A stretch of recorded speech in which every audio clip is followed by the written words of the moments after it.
Yo, welcome back to the No Level Cap podcast where we cover all the gaming, all the anime, all the nerd culture, none of the bullshit this week. We're talking about games discussion, games media discussion, and how some of y'all have totally fucking ruined it.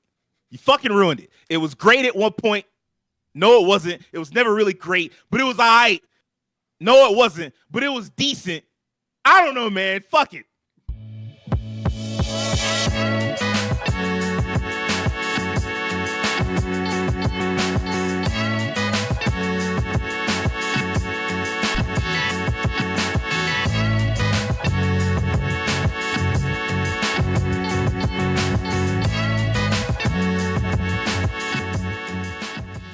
All right, so all jokes aside, we are jumping in with a talk that we've kind of covered before. Games media discussion, the woke, not woke, all that bullshit, the DEI of it all, if you will.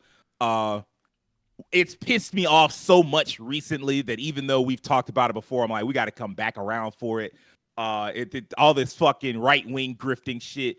I just want to get into it because it really is, and I'm not joking. It's not just you're just mad because it's not your political. Shut up. That's not what this is about.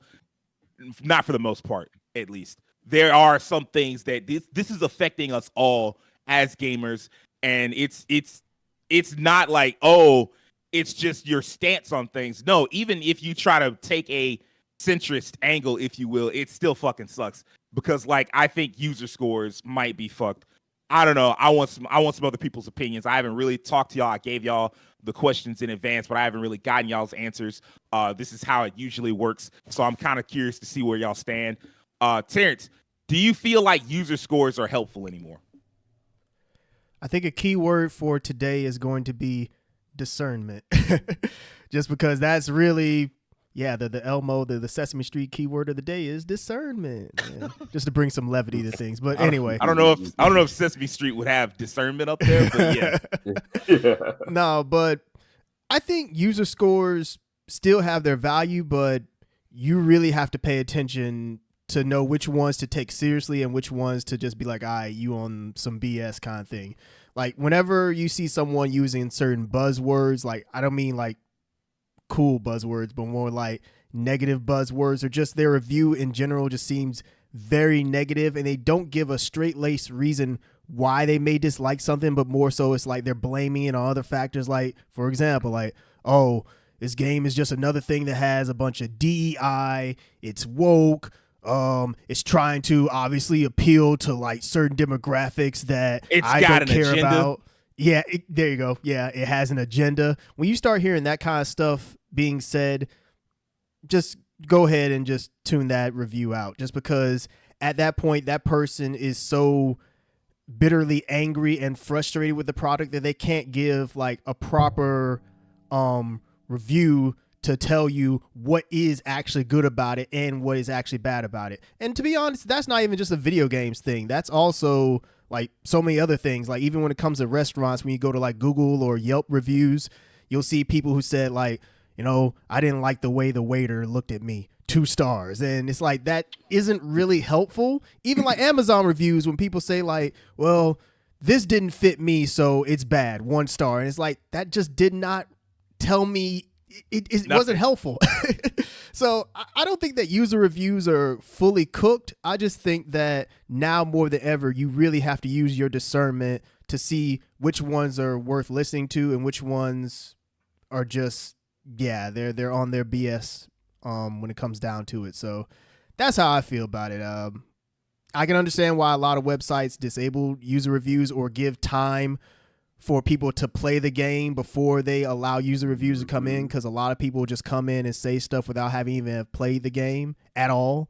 So yeah, I just think that just use your discernment and don't just be blindly believing reviews that have a certain, dare I say, agenda to them.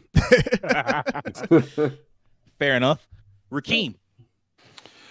Oh, yeah. So I'm thinking about this question. It kind of brought me back to first started really paying attention to reviews when I was a kid, like with IGN reviews and maybe the early remnants of YouTube reviews. And I think one part of this and how user reviews have skewed this way is that as a whole, I think gamers, we put too much weight on reviews and the value of reviews. And because of that, and how we weigh on reviews so much, and how, back in the day, the issue was when a game you love didn't review the way you wanted to review. That was the most common thing you saw. And like, of course, websites like IGN, which was like the most popular brand back in the day, kind of still is, for reviews, people would be like, oh, IGN, it stands for ignorant. You can't spell ignorant for IGN because they reviewed something, a 7.5 you thought was a perfect 10. And that was like the extent of it. I got the perfect example for this. Go ahead. Well, actually, two examples. One from IGN. Y'all remember the Too Much Water review? Man, they still won't let that shit go to this day. Too Much Water. It was for one of the Pokemon games. That is from like a review that is like 10 years old, and to this day, people still hold that against them. It's crazy. I'm like, whoever that is almost certainly doesn't work for IGN anymore. Why do you keep bringing it up? And then the other one is, I remember they used to get on Stephanie Sterling just over and over again because they gave Legend of Zelda Tears of the Kingdom a 7 out of 10. And it's that is still just their opinion. And people just couldn't let it go. It's like, no, how dare you give this a 7? It's got to be a 10. It's like, man, shut the fuck up. It's their opinion. Otherwise, you just want everybody to say the same thing. You're correct. That's what they want. I think, so the difference now, like, I think the allegiance back then was like when games were of certain quality to you personally, because at the end of the day, user reviews are very emotionally dependent like this. They're very skewed towards the vision and like the emotions that person holds towards that game, that series, and everything. We're seeing it now with Dragon Age, the Veilguard.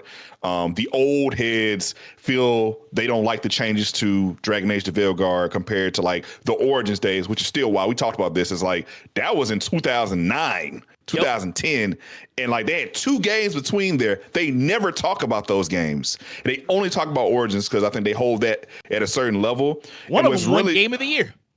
Correct. And the real reason is like in the Dragon Age case, so I won't be long, is that each game had its own drastic changes to the formula. Really, the series never really had just one identity. For its entire run, it hasn't had one identity. So it's kind of confusing to me that people kind of only go back to Origins where like every game has been different. But yeah, in general, I just feel like for me personally, just to make it shorter, I don't hold as much weight to user reviews as I used to because of this element. I think they are cooked to a degree because now that we have to use so much discernment, I'm at the point now, like, I'm just going to play the game. Like, I'm tired of dealing with your whining, tired of seeing battles online, like people love something, people hate something. It's gotta be good. It's better than this. It's gotta be awful just because this is in it. I don't care. Let me play the game for myself. As you saw with Dragon Age the Veilguard, I didn't expect to like it as much. I actually liked it. I was like, okay, this is not that. This is actually appealing to me in a lot of different ways. There are certain things I don't like about it, but once I finish the game, I get my full thoughts. Overall, I've enjoyed it, and there are certain things I don't like. That's a normal situation.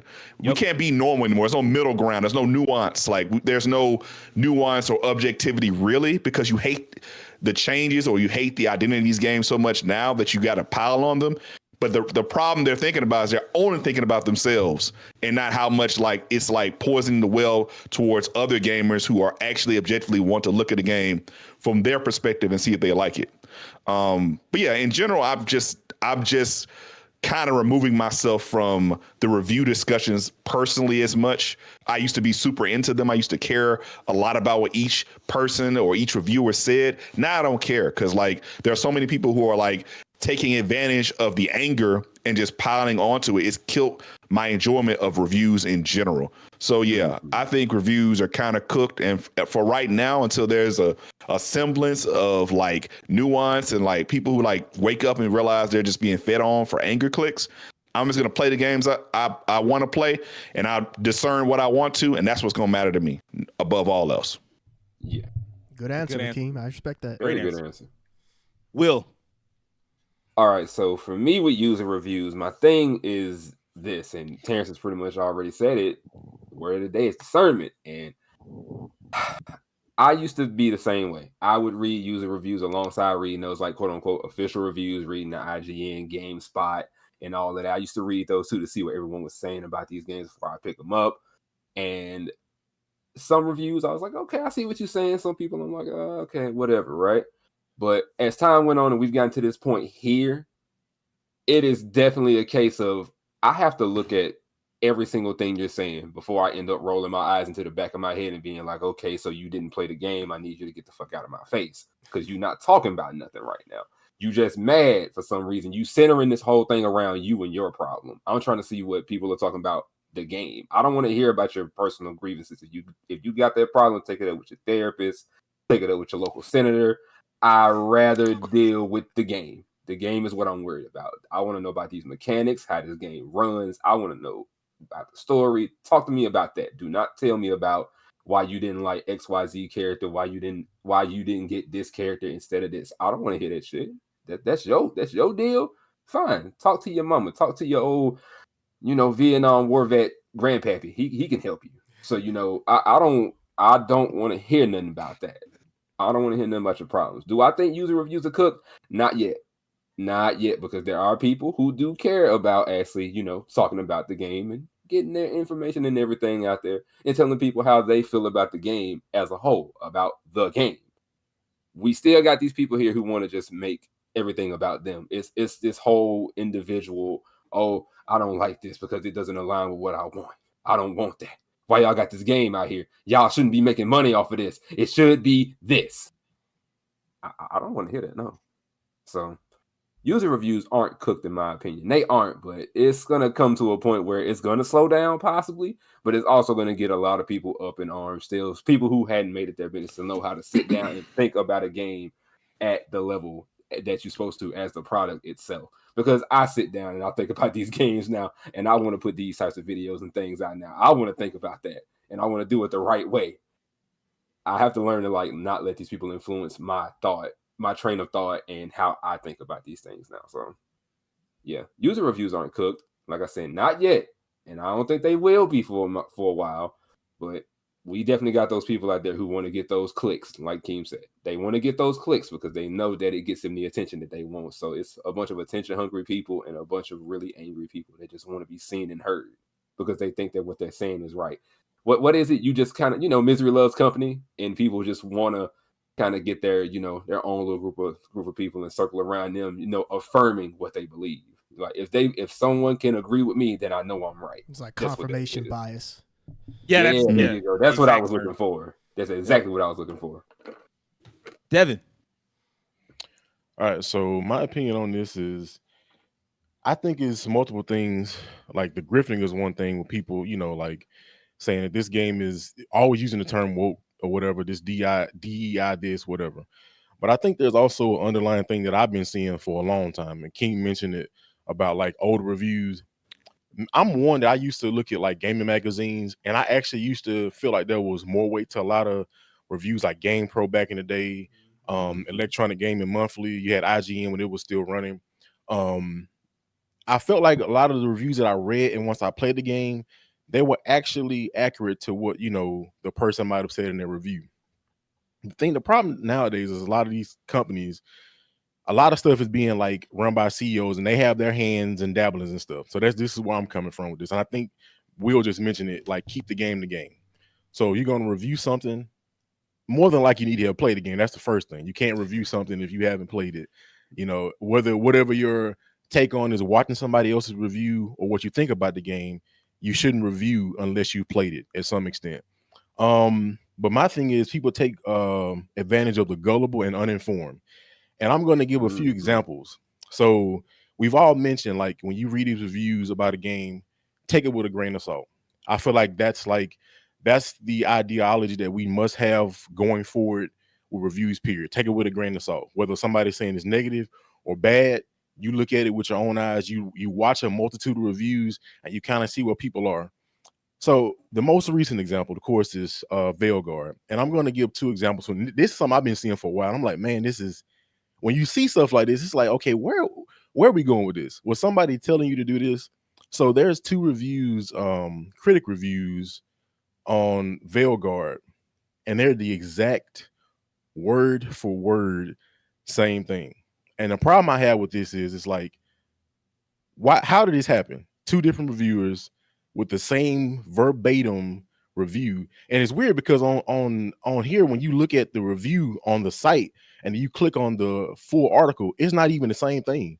So it's like you're giving people these two different like outlooks. It's like this review says one thing, but this one says another thing. And then also on top of that, why are these the exact same? Also, there's things like because I went to school for art, and one of the things we had when we did critiques was you can't just say I like this, I like that. The teacher would always tell you, why do you like this? Why do you not like this? Explain. Don't just say, oh, I like the color blue. Nah, you got to give. If you're saying, okay, you're somebody that understands this, you got to give an in-depth reason as to why you understand this, why you like it or why you don't like it. There's one review in particular, and I hate these type of reviews. It's like, bro, if you're gonna review something, whether you like it or hate it for whatever reason, give me an in-depth reason why. Where's this review at? It has a 100, a score of 100, and it literally just says the perfect follow-up to this amazing series. Bro, come on, man. Like that's not enough. Like I don't know how a game can get 100 with just that. That's like a back of the box quote, I guess. You put that on there. It is, but it's definitely not a review. Exactly, yeah, like the little quotes. And this is another thing I think too. You know how Hollywood does it with movies and books. Everything is a #1 bestseller. We're in the age of when something comes out, it's got these buzzwords, these buzz phrases, and if you're not informed, you don't like follow stuff deeply. You just take everything at face value. You'll be hoodwinked and think, oh, this game is terrible or this game is bad just because somebody said something like, bro, if you are that's a critic review. I want my critics to review something in depth. If you hate it for this reason, you can say woke, DI, whatever. I need you to explain to me everything that you feel like is wrong with the game. Don't just give me some, well, this game is bad because it's got whatever, black folks. This game is bad because it's got, I want you to go in depth. And that's my problem. I feel like people aren't being like, keeping the game and being legitimately going in depth with what they think is wrong or good about the game. I just see it's like, because that to me that's wild. I don't know, seeing the same review word for word, that's crazy. So it's like, did somebody tell y'all to do this? Was this like a CEO thing? I don't know. Stuff like that, when I see it, I'm like, man, if you aren't informed out here and you don't legit take the time to look into this stuff for yourself, you'll buy something just because you saw something. You're like, man, you'll get the game, be like, man, I hate this game. It's just you bought it. And it's so many people like that. Parents that buy children games or whatever, or somebody that's just not into the gaming realm, they buy something just because they saw that. That's the thing I hate about it. Like I hate the fact that some people, they do just go with this woke. That's the first thing they say. It's like, bro, I get it. You might have your ideologies, but let's dig deeper than that. Don't just put that at surface level. Go in depth for what you don't like. Don't just say, oh, it's got this topic. Like, okay, we get it. But what else is there that you don't like? But when I see stuff like that, I'm like, man, the next 10 years of like reviews, I don't know. Like Keem said, you just got to buy the game, play it for yourself. You know, there are some games I've seen where it's like, I knew this game wasn't that great, like Callisto Protocol. Y'all know I was hyped for that game, but it's you sure were. And I watched multiple reviews. And I'm like, this game looks garbage. Like I'm seeing all the problems.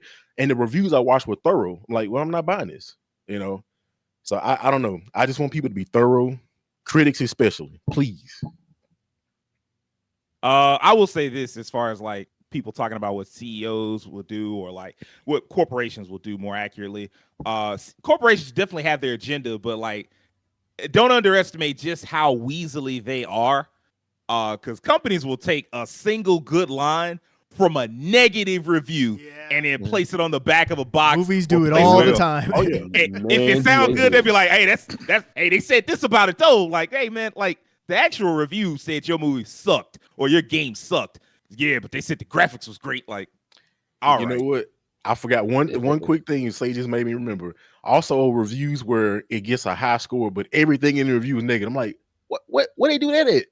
Well, I mean, I've done that before. A game that I'm mostly positive about, but like, and I wouldn't necessarily do. I'm talking about paragraphs of negative. Nothing was positive. Well, yeah, they got almost a perfect score. I'm telling. Well, I don't know about perfect, but I mean like a high 8. I can see myself doing that. I've done that before. Sometimes I'll do that for a game that I really love because I'll know that there are some like really big flaws, but they don't detract from the overall experience. And so what winds up happening is I'll be like, well, this right here is a problem. This right here is a problem. This right here is a problem. And I'm just like basically priming you for like just knowing like, hey, man, it's a fantastic fucking game. But before you walk in, you need to know all of these things because I don't want to lie to nobody. That doesn't mean that I think the game is bad, but it does mean that I kind of want to front load all the issues that I have. I do that with Trails all the time. Like when somebody online talks about Trails, like, is Trails really that good? I front load all the fucking complaints. Yeah, that's a lot of issues. Yeah, you could definitely bring up. Like I still fucking love the franchise. Like it's basically my favorite video game franchise at this point. But like I front load all the problems. I'll tell you straight out. Like I'm not gonna be the one to sugarcoat all the bullshit because I just don't like that. That's fair enough. I'll say this. It's become almost a red flag for me now if I hear people hype up user scores online. Like they'll see reviews from traditional outlets and they'll be like, oh, I don't believe this. I'll wait till the user scores hit. And I'm like, bro, I mean, for years now, and this is really pre the woke, not woke bullshit. Like I think around like late PS4 gen, early PS5 gen, there was a lot of console war nonsense. And so like that was like, oh, it's a Sony game, it's must be trash. It's an Xbox game, must be trash. And I mean, we've had console war nonsense even before that. But like I feel like it got really out of hand towards like 2019, 2020, and then it just never got better because it went from console war to all this woke DEI bullshit. And it's made it so that like the idea of, oh, user scores could be more useful than critic scores because critics, they don't think about games the way gamers do, which is kind of true, kind of not true. Critics think about games more deeply, or are supposed to usually think about games more deeply than the average user would. But at the same time, it's like, hey, man, if all you're going to do is think about like, oh, it has this one aspect that I don't like, and like y'all have said, a couple of y'all have said, y'all aren't keeping the game, then you're gonna make the user scores useless. And now you've got games that come through and they've got you go to the Metacritic user score and it's like 0 out of 10s, and then people come through with the 10 out of 10s to balance them out. Yeah. And at that point, the user score is like a 5.0. It's fucking worthless. That can't be accurate. I've gotten to the point now where I am more like Keem, where I just pick a reviewer or two that I really trust, and then I'll listen to them. And then I'll check out some footage. And then after that, I just buy it or don't buy it. Most of the time, I kind of already know because if I really trust the developer, I'm just going to buy it regardless. Let me get to it. If I trust the reviewer, I'm probably going to buy it regardless. If I don't trust the reviewer, I'm going to look at hella footage just to make sure. And then the reviews really are just to make sure, like, hey, is the game broken? Like, did they pull a okie doke? Did they pull a Cyberpunk where they gave you a whole bunch of footage, but the game actually fucked up? That's what I check the reviews for. And then after that, I'm like, okay, it's not broken. It looked like the kind of game that I wanted anyway. I'm just going to fucking buy it. It is what it is. Yeah. Rakeem, did you have something you wanted to throw in?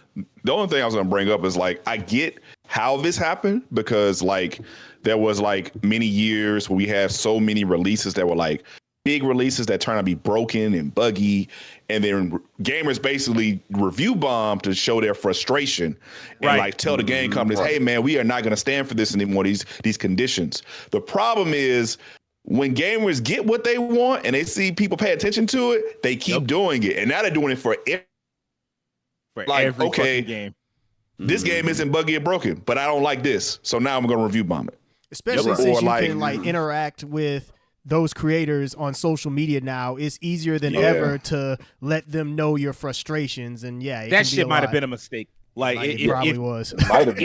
If everybody on the internet was fucking normal, and you can take this away from politics if you want, like if everybody on the internet was fucking normal, it wouldn't be a problem. But people can't be fucking normal. They act like the developers are like beholden to them. Like, hey man, it's their job to make a working product. But after that, if you don't like it, I'm sorry. Like, you're not gonna like every game that somebody make. You're not gonna like every movie you watch. You got to get over it. You got to grow the fuck up. Like, you can't be over here harassing and sending death threats and all this other shit to somebody just because now you can have that the barrier between you and them is kind of erased thanks to the internet, and you've just taken that and like.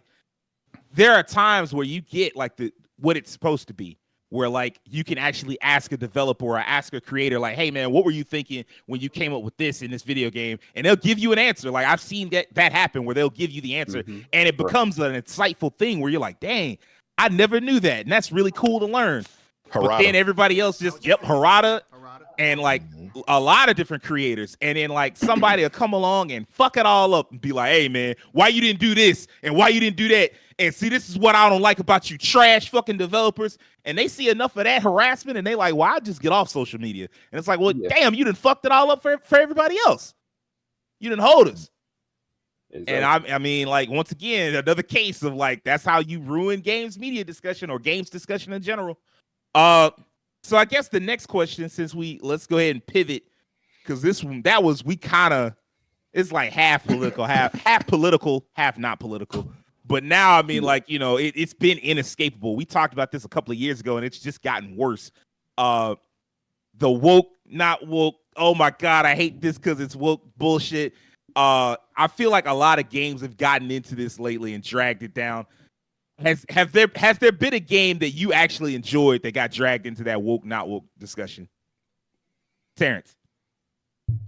So I'll say that I did enjoy it. I didn't like it. Wasn't it? The game that I'm going to bring up is not one that I like would put as like creme de la creme, like top of the crop in terms of gaming. But I respected it for the studio, the creator, the vision, and what it represents. And that game to me is Tales of Kenzera Zao.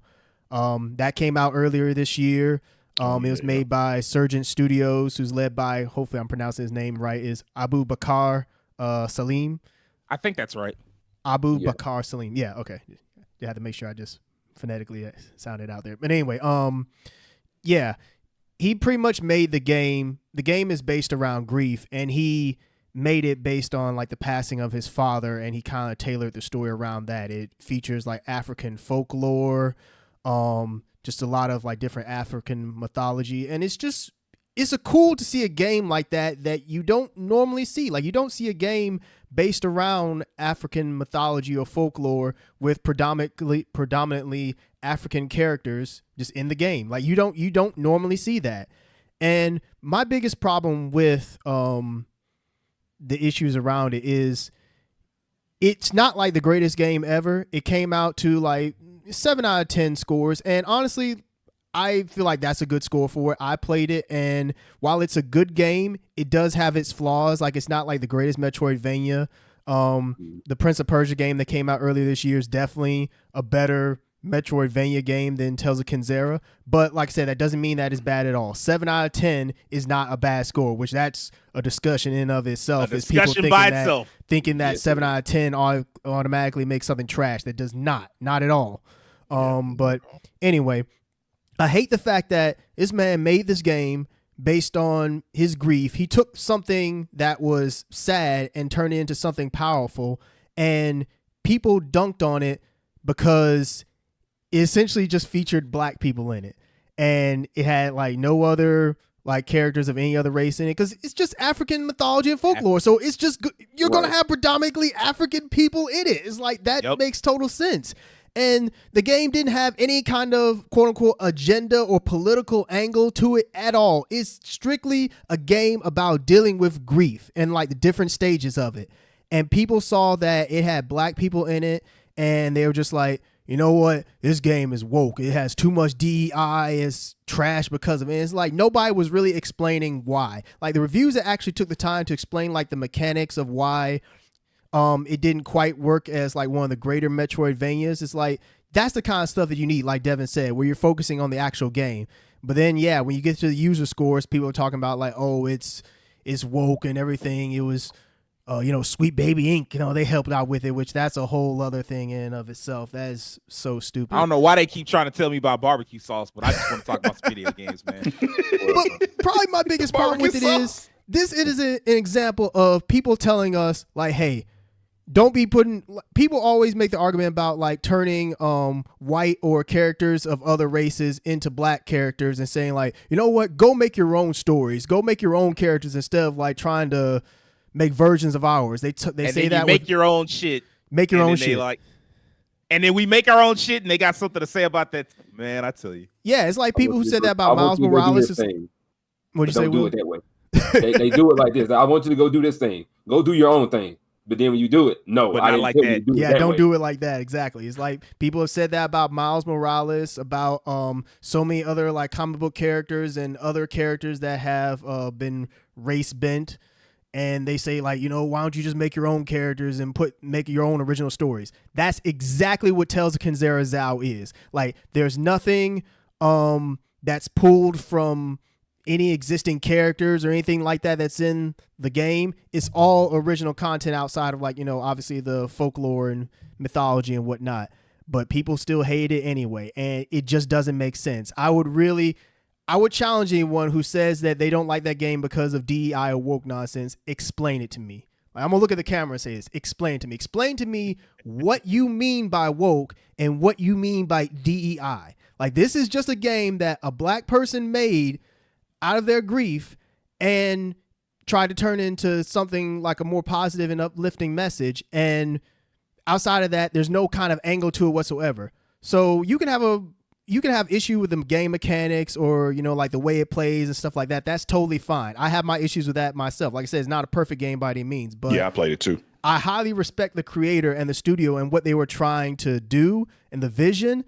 And for people to say that it was no good because it has like woke or DEI elements to it, it's like, you're going to have to come sit me down and explain to me why you feel that way. Like Devin said, go deeper. Like, no, don't just leave it at the surface saying like, oh, it had black people in it, so that makes it automatically bad. No, tell me why you did not like the game. So yeah, that for me is a good example because people still talk about it to this day. I see people on Twitter trying to dunk on him, and props to that guy because he actually was trying to have thoughtful and engaging discussion with people that had their criticism. And I always have to give my hats off to people like that because it's like, man, I would be so fed up I'd have to punch a wall. But yeah, he has more patience than I do, and so I'll give him his credit.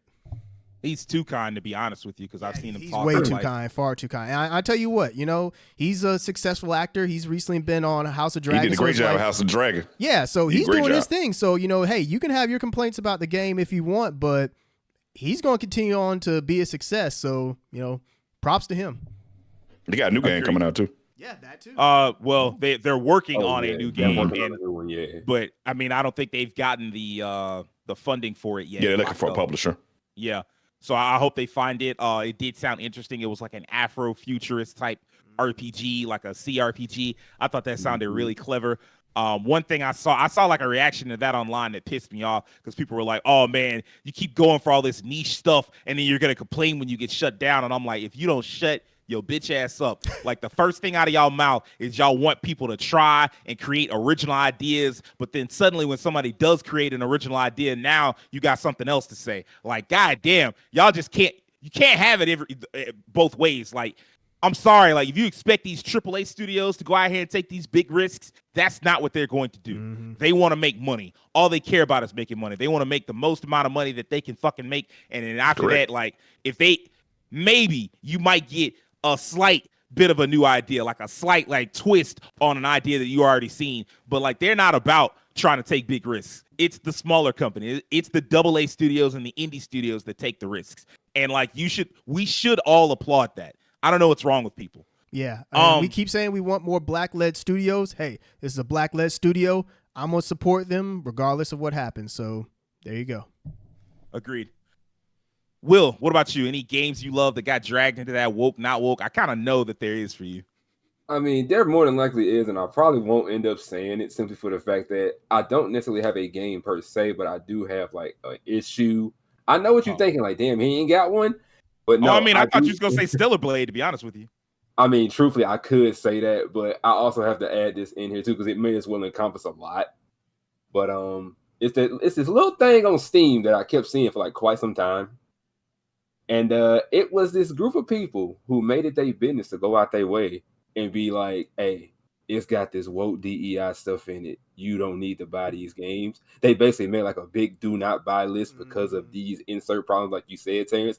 They won't, they won't, but somebody will attempt to try it. They won't sit down and explain why that game is an issue. They be like, oh, don't buy this game because there's a female lead. Don't buy this game because there's a black character in it. don't buy this game because there's these ideologies placed. I mean, they explained why they racist and sexist and homophobic. That's the explanation right there. Because I've seen the little list going around, and they just be like black people in it. I'm like, but if you want me to go ahead and do it, just go and get out the way. Yeah, Stellar Blade definitely was one of those games that tripped, stumbled, and fell into success because of the people who were acting a fool about it. So I'll give you this: futuristic game, got female lead, banging body. That's the number one thing that had this game kind of in an uproar, in a tizzy, because everybody's like, man, her backside is amazing. Oh my god, it looks this. Everybody was happy and horny about that game and the outfits that came with it. The game has a multitude of outfits. I just want y'all to know that for those of y'all who hadn't played it. I actually thought that was pretty cool. I'd never seen a game have like just have those outfits. It wasn't like DLC or nothing. Right, they were all in the game. You get them either way, like no matter what you do, whether you do some specific thing or you go find them out in the open, or you go in, like I think you craft them too, if I'm not mistaken. But you can just get all types of outfits, from her looking like a race queen, a bikini, a race queen thing going on. Hell, there's even one that she's flat out just covered up in. It's like a big teddy bear outfit. It has the teddy bear head. It's like the one-piece teddy bear suit. She has that, and she's literally covered.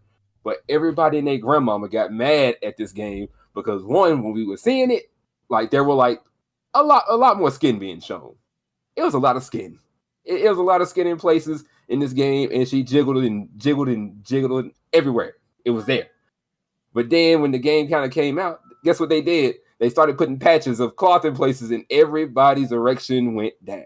And they were just like, wait, why can't I see this cleavage?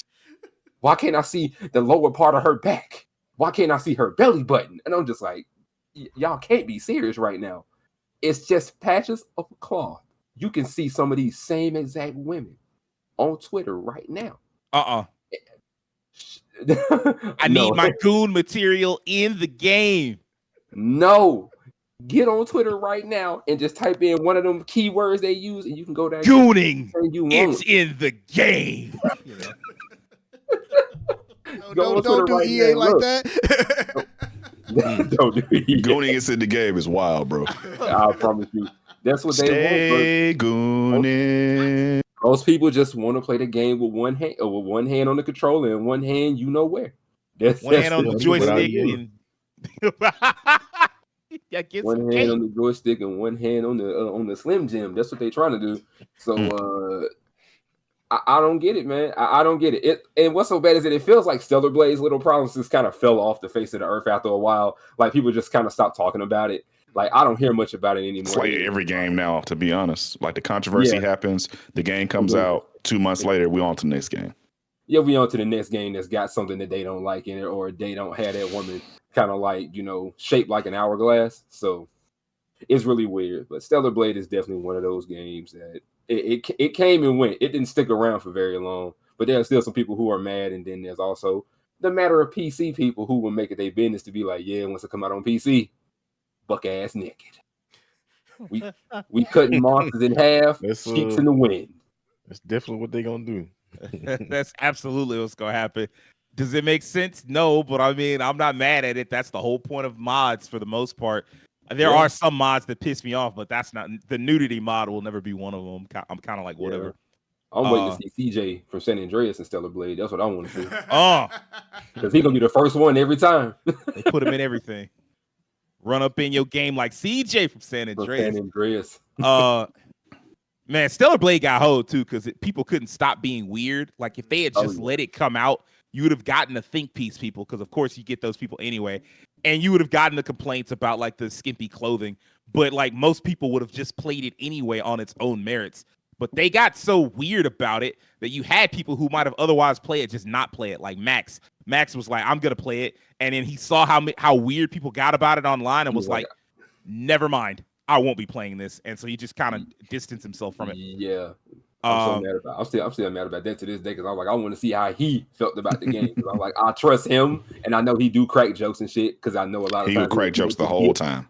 He cracked jokes while he's playing the demo with the rest of the Video Games crew, and that's the thing. Like people don't realize like all the grifting, it fucks up the discussion in more ways than you can imagine. Because like if you had just been quiet and been like, hey man, because here's the thing. Sometimes when you argue with an idiot, you look like an idiot from afar. And so like the think piece people would have always gone just a little too far. Someone would have gone just a little too far with like, oh, this is taking gaming back 30 years or some bullshit like that. And everybody would have been like, it's just a game with some titties in it, bro. It's okay. It's not going to kill you. It's not going to kill you. But instead, you got people that were just uttering some of the most like just disgusting filth. And everybody was like, whoa, is this the kind of person that likes this game? And then they distance themselves from it. And so like you hold yourself. All you had to do is be normal. They couldn't fucking do it. Rakeem. Wait. I got one thing to say about it. Okay. Go ahead, bro.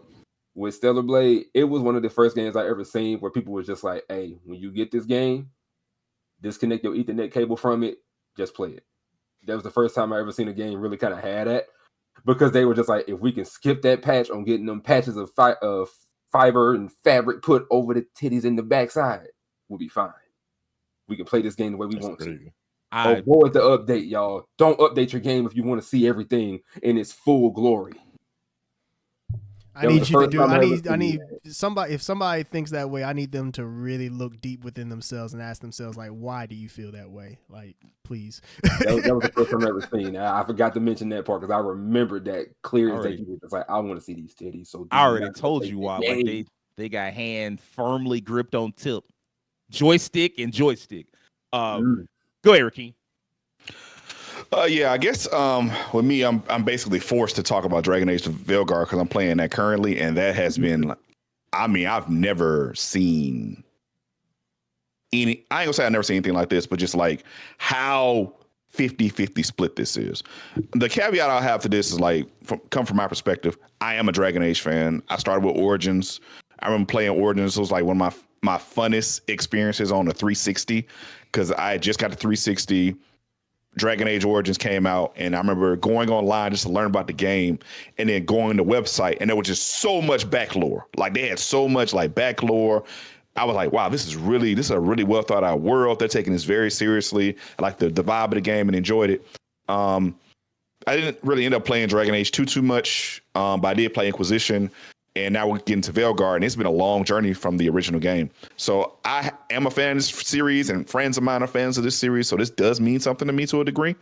It's not my favorite series, but I do care. And just the discussion around this game has been weird, a poisoned well from the very beginning. Yep. Basically, like even the art direction, the first trailer that came out, because it was like going in a very different direction from like certain other trailers, it was more character focused. And I think the problem was people, as soon as they saw it, they thought games as a service. Like the games as a service tag kind of got put on it, which to be fair, if you know in the history of what actually happened with this game, at one point it was going to be that, but that changed. Thank God. So I think that first trailer and the people kind of not liking it. And that was the first instance of like, oh boy. Once people saw that people didn't like that trailer, people latched on to that disinterest and like disdain and just never let it go. And then from there, it took a long time for them to kind of come out with more trailers on the mechanics and how the game's going to work and the companions and everything. And ultimately, it just became more of a discussion about how people feel about the progression of gaming today rather than the game itself and the ideology behind it. And there are a lot of changes in this game. There are changes to how they structure the levels, and we just came back from Inquisition, an open world game, to now this more staged, linear, not super ultra linear, but way more linear than Inquisition was. And a change in the battle mechanics that are like very different from the traditional Dragon Age mythos. From that perspective, as a fan, I can see why you'd have those like red flags, because I was like, I'll give an example. When I played Final Fantasy 16, I was very critical of like the big changes they were doing in that game. And I had a lot of trepidation. I played 16 and I ended up actually really enjoying 16 for what it was. Once I kind of let go of what I thought Final Fantasy should be and embraced the game for what it was and what direction it actually decided to go in, I liked it. I liked it a lot. I liked the writing, the tone, the story, the action, and it had some of the best boss fights of any game I've ever played ever. So yeah, it turned out to be pretty good. And similarly right now with Dragon Age Veilguard, I, as a former Dragon Age fan who is used to the pause, the old school pause, combat direction, over the top, more real time RPG, hardcore RPG elements, where it's like taken aback by like how streamlined this game is. There's one thing I can say about this game: it's very streamlined. It is a lot easier to play and just jump in and just go through than like traditional CRPGs are. But I am still finding enjoyment in that once I kind of got over my same problems. But the problem I'm having right now is that the media discussion around this is not. There are people who are actually addressing the game's criticisms with a critical eye that they don't like certain things. That's perfectly fine. I don't have an issue with that at all.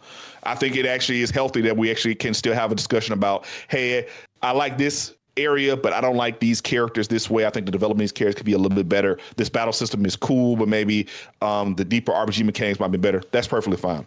What I don't like is that it's becoming more of a dunking session on like, look at this character's face model and look at these horns. They're not like, I don't care. Like when I first saw this stuff, there was so much stuff. I was like, the surgery scars and like, I don't care. Like this stuff means like stuff like this would not have bothered me in 2015 if they had it on there, or 2010. Those aren't things I ever concern myself about. But like when you buy into what people are saying with the grift or like the anger or the rage mob content, you start paying attention and being mad about stuff you never cared about before. You cared because someone told you to care. Yes. Right. And I hate to say this, but like I've seen it before. I remember like many years ago, I was on Twitter with some dude and I was like, he talked about God of War Ragnarok, and he talked about how like objectively Ragnarok was not that good. Not Ragnarok, it was 2018 God of War. It was not a good game. And I was like, man, that's one of my favorite games I played in the last decade. It's like really good. I love this game. I like the old God of Wars too. I ain't just no new fan. I played all of them except 3 because all my friends had played 3. I just watched that one. Yeah, but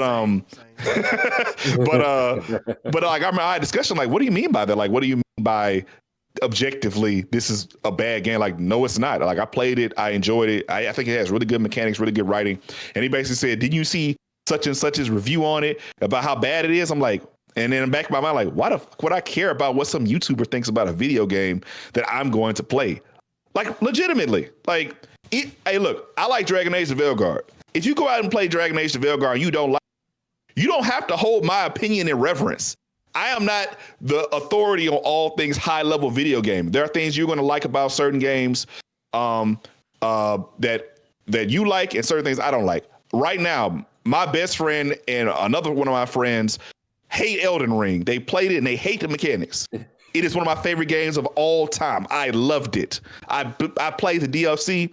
People say they didn't like DLC, it was too hard. The DLC was easier for me because I loved it so much. I loved every moment of playing Elden Ring.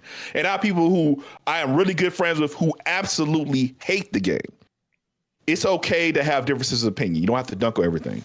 But I hate that the discussion has become so, I don't say truncated, but so like I said, poison the well is basically like poison the well where like you can't have any discussion on anything related to. I'm looking at build videos. I'm looking at build videos. I'm like, okay, I got a mage. What kind of mage do I want to build? Let me just get some ideas. Every comment, I gotta turn my phone real fast to go to full screen so I don't look at the comment section. That's how bad it's got. I don't even want to look at the comment section. I just want to see the build. I want to see the characters. Like, hey, how does this work? That's it. I don't want to interact with the comment section at all. That is deep when they complain in a build video. Man, like I build videos are specifically for people that really fuck with a video game. Yes. By definition, you now want to go like, okay, how can I optimize my character so that I can play the action combat the best that I possibly can? And somebody's still in the comments talking about some, man, I don't like this woke bullshit. Like, shut up, bro. And I'll say this is my final point.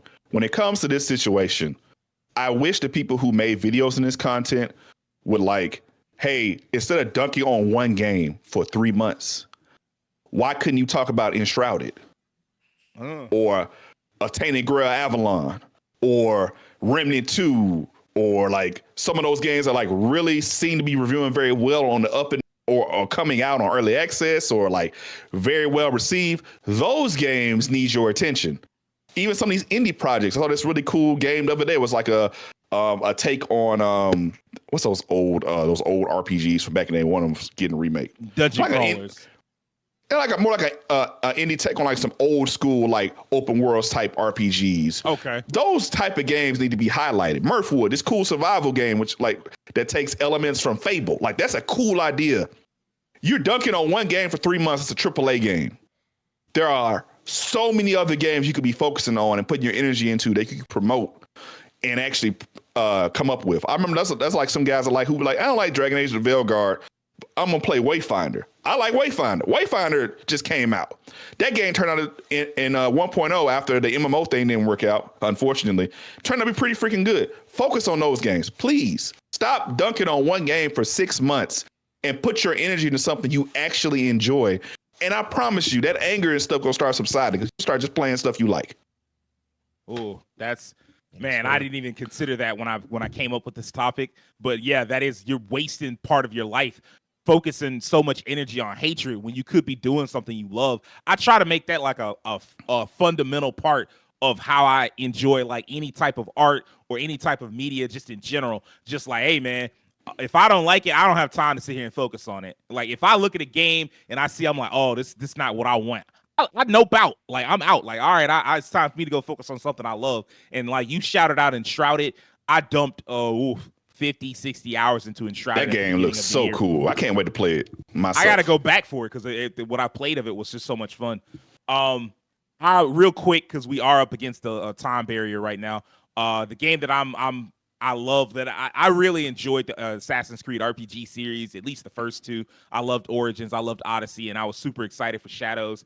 And like, let's face it, people are mad about Yasuke because they were told to be mad about Yasuke. If that shit came out 15 years ago, nobody would have said shit about Yasuke. They would have been like, oh, okay. Is there actually a black character? Like, was there actually black people in Japan back then? And you find like, and this is still the response of any normal person.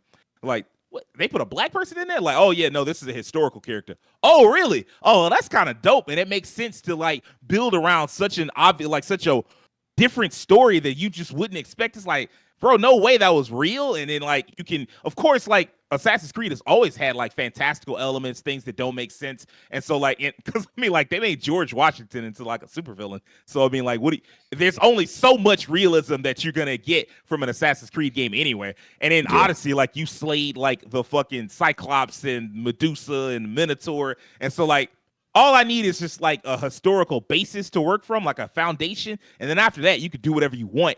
And Yasuke did exist. So you have your foundation. After that, I don't care what you do, just as long as it's good. And so like for so many people to be so angry about it, it's just so fucking weird. And then they want to pretend like they care about representation. And yeah, I'm sure there are some people that are like of Japanese descent that are like, man, it kind of sucks that we couldn't get a Japanese male. But I don't know. I'm not going to get too deep into the representational aspect on that level. I will say that there are plenty of Japanese games or plenty of games based in Japan set in that time period that do offer Asian male protagonists. And they're still making them. So, and they're not going to go anywhere. This one exception, I don't think it is going to kill anybody. And also, I mean, like now it is in there. That's obviously not an Asian male. That's an Asian female. But like, it's not as if they just completely were like, oh, we're just gonna make this a black character. They're the showpiece, and then that's it. So it's a little weird to see people react in the way that they have. So yeah, it does kind of suck. One other thing I'll say, Terrence brought up Miles Morales a little bit ago, talking about like characters that they create and how we can't even have our own characters. Do you know why they made a black Spider-Man? People get so upset about it. It's because you stupid fucks don't care about new characters. I've been reading comic books longer than most of you twerps have been alive. And I know that nobody cares about new characters because nobody's cared since like the fucking 80s. Like if you tie it to some family, if you're, it's Captain America's long lost cousin and he's going to be another Captain America. People care more about 5 different Captain Americas than they would for one Captain America and 4 new characters. Because then they're like, oh, I don't have to care about this character. They're not tied to any character that I already care about. Mm-hmm. And so like that's where some of that comes from. Y'all don't think, and it is some of your fault. Like, if you cared more about new characters in general, you wouldn't see such unoriginality. Like, it's y'all's fault. Devin, well, what game you got for us? So there's two, actually 3 really. I'm just gonna touch on one really quickly. And they hadn't come out yet, but I did play the original, Ghost of Tsushima. Mm-hmm. There was a little bit of uproar about Ghost of Yotei, and like with it being a female lead, I'm like, who cares, bro? bro, Sam has been out here doing work since the 80s, bro. Like nobody cares about like is it a problem? Like No. that just blows my mind. We Bayonetta, you know, we had Nears. Like I don't care if it's like I don't care. Is the game good? Is it gonna be fun? So that's one. Just want to touch on that one real quick. And then Mortal Kombat, the Cyrax switched to a black female. I heard talks about that. And I'm like, again, does it matter? What does it matter? Like it was already originally a black character, but I guess now it's just worse because it's a black woman. I'm like, it does not matter. Nobody I will cares. say They're this. still cool characters. And you're in to what you were saying earlier, as far as like talking about how does this affect the game. I think the people that are complaining that they're more like Iron Man now have a more valid complaint than people complaining like, oh, they switched genders. Like, who cares? Yeah, because I mean, the what even makes it more stupid with MK1 is that the fact that the game is based on multi universes and characters in a recent switching. timeline. So what does it matter? There's literally Janet. Nobody said nothing about Janet Cage from my recollection. No, those people try to pull that too. Oh okay. yeah, but I'm sure it wasn't that. You know, I'm sure it wasn't as probably bad as you know Cyrax. But the main one I want to talk about is Street Fighter 6 because there was some talks about Kimberly, and I'm just like, bro, we are talking about a fighting game that's legitimately all these different countries. It's diverse, so who cares if Guy's protege is a black young woman? Nobody cares about that. Like I don't. It shouldn't be that big of an issue.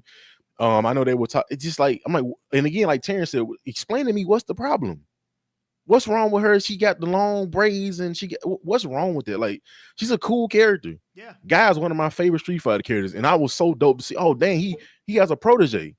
I was like, I don't get it, man. Like, you have Lily. She's a young Mexican girl. It's like Street Fighter is on the basis of being a game that's about having fighters from all around the world.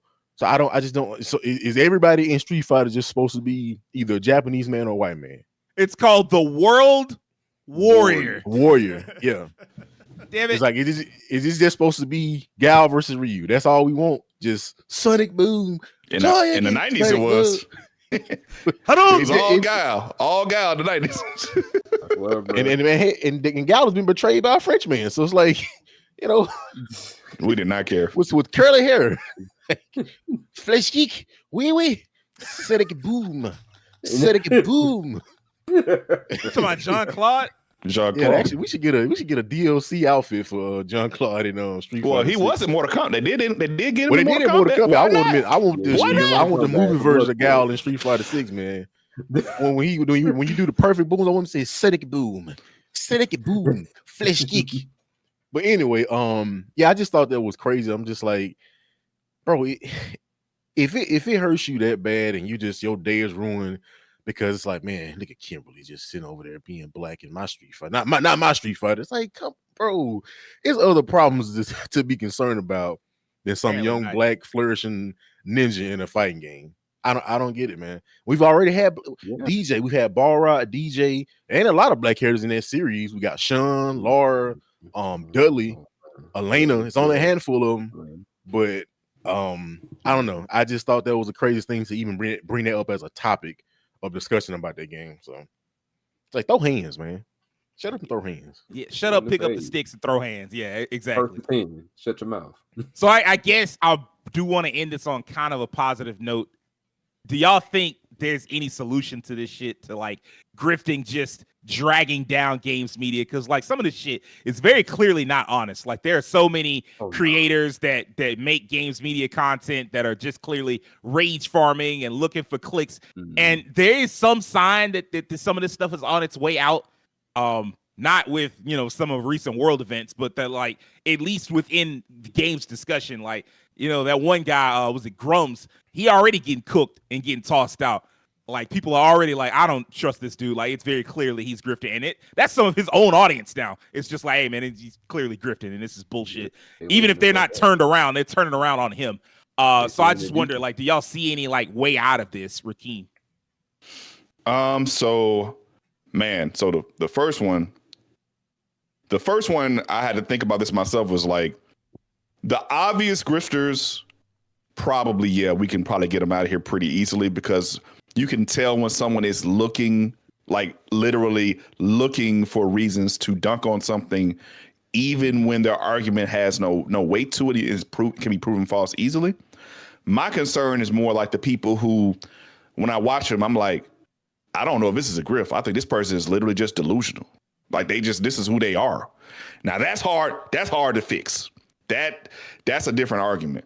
But I feel like the way out of this in general is to do what happened with like, kind of the reason Dragon Age Veilguard has been also controversial is like people just ain't having it no more. Like, yo, I can tell you're just rage clicking for no reason.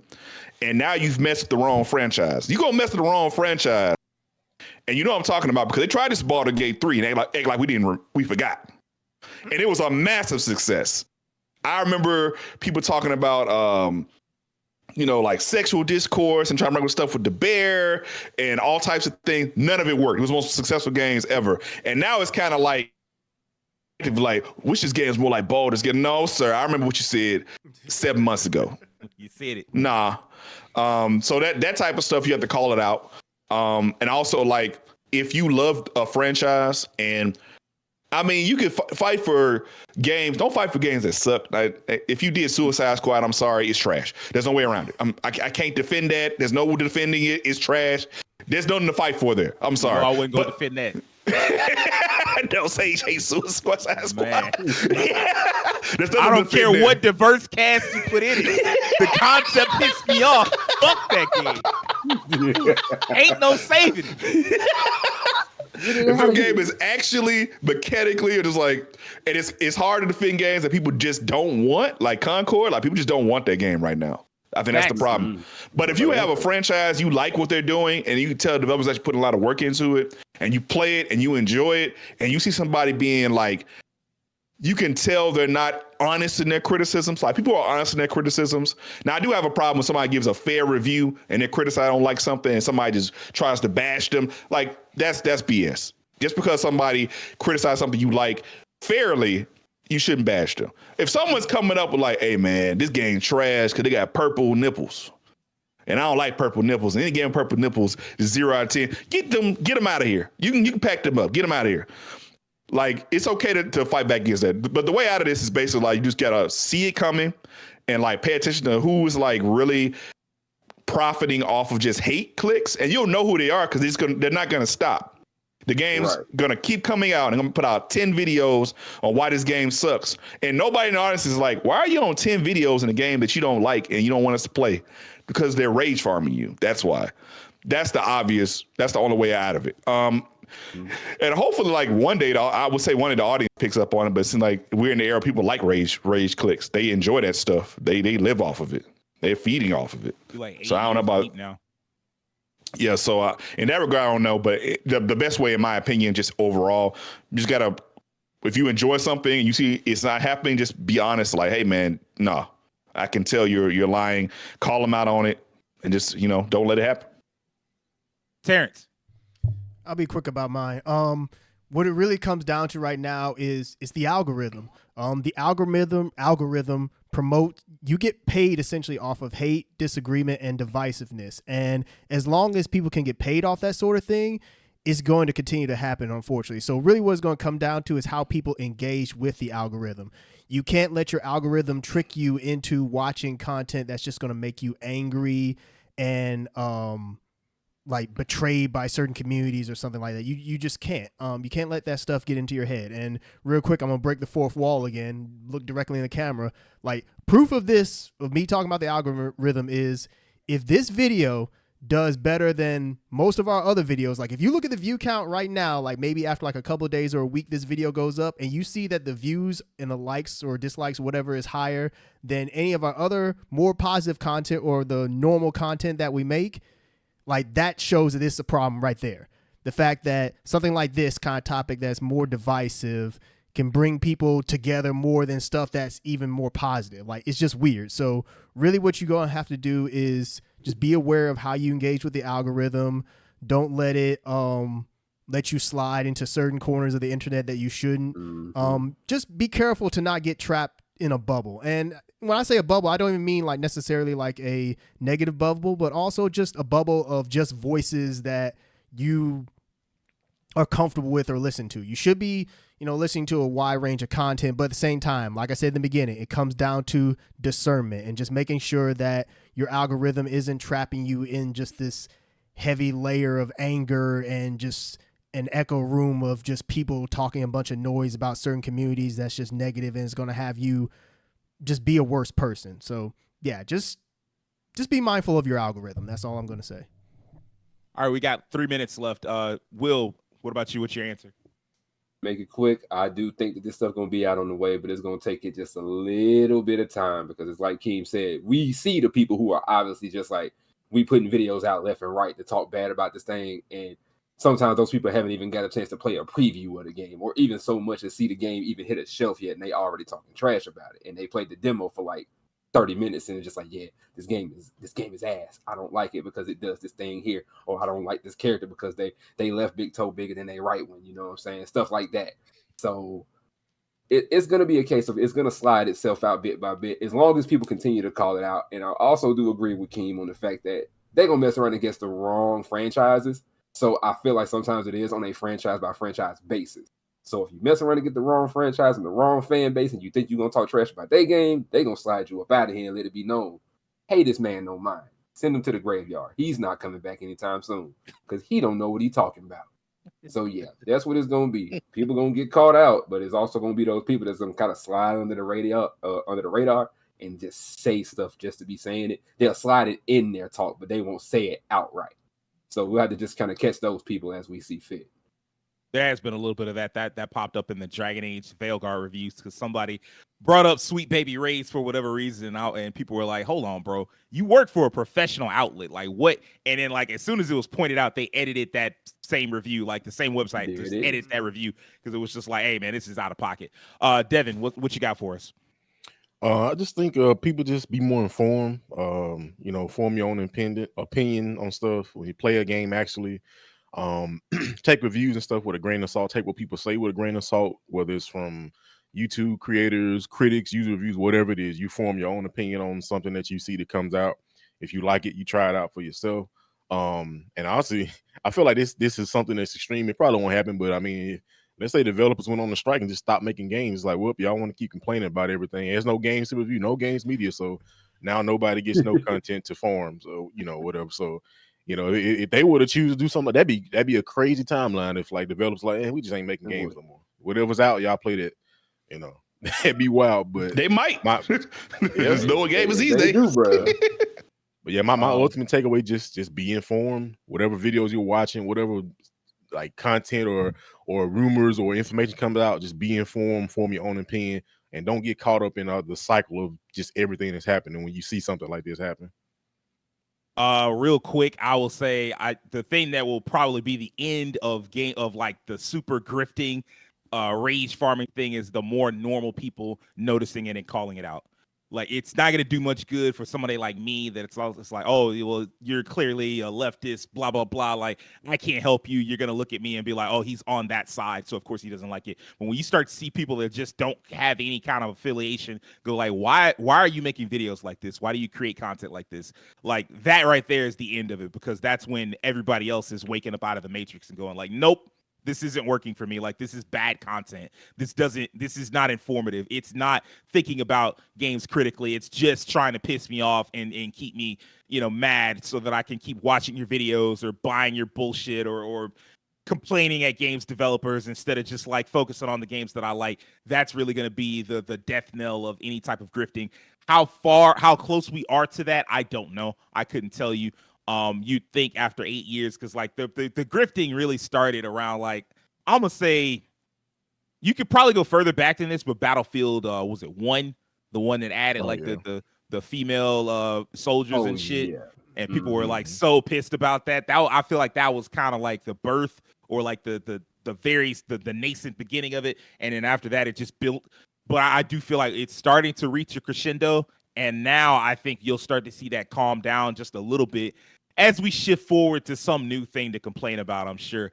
But I do want some of this out of here because it's ruining all types of discussion. Like, you can't even discuss mediocre games. Like, Forspoken, I feel like that would have had a longer time in the sun. Like, it was okay. It wasn't like the worst. It wasn't the best game ever by any means, but like you could have had like, oh, it's fine. And like that could have found a fan base, and it would have been better off if people hadn't grifted that game into shit. So, but we'll see. I mean, like, the only thing you can do is just pursue, as far as like you personally, if you're watching this and you're wondering, what can I do? Stop watching anything that's very clearly rage farming. Just watch things that are positive, that do talk about games critically. They don't have to be constant positivity, because that's negative in its own way. But just like watch, yeah, exactly. Just watch things that like, okay, they not about no bullshit. They just want to talk about the games. They just want to talk about what works, what doesn't work, and then they just want to move on with their lives and tell you about things that they enjoy, so that you can find more things that you enjoy. All right, that's going to wrap this episode up. If you liked it, I need a few things from you. I need you to like, subscribe, and I need you to do me a personal favor. Have an excellent week. Peace. Play some video games. Play some damn video games.